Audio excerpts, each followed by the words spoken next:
Hello everyone! Jacqueline Monegas po. Sasagot tayo ulit ng tanong.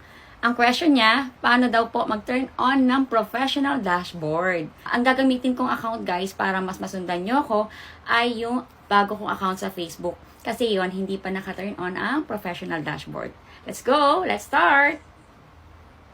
Yan. So ito na guys. Nandito na tayo sa account ko na Jackie Monegas.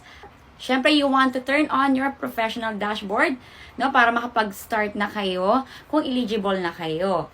So, i-click nyo yan yung tatlong dot sa tabi ng edit profile. Click natin. So, ayan guys, pag naklik na natin yung tatlong dot, hanapin natin yung turn on professional mode. Ayan, nasa ilalim yung may case na parang sobre. Yan ang i-click nyo.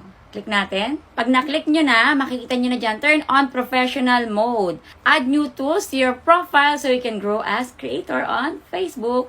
Get paid for your content. If you're eligible, unlock monetization tools to earn money by creating new content. Kasi dito sa Facebook, napakaraming ways to earn, no? Pwede mag-send ng stars ang inyong mga friends, no? Sa mga gagawin yung videos. So, sila yung magsisend nun, guys. At syempre, meron yon katumbas kung magkano yung stars na yon.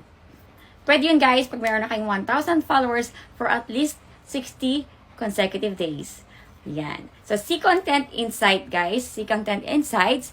You learn more about your audience and see how well your content is performing. So, syempre, para naman maganda yung performance ng ating mga video, dapat gandahan natin, no? Gawa tayo ng magandang content. Let more people follow you. Syempre, kapag mas maganda ang video nyo, mas marami magpa-follow sa inyo. Diba? Kaya galingan nating lahat, guys. Para magkaroon tayo ng ads and reel and stars on Facebook.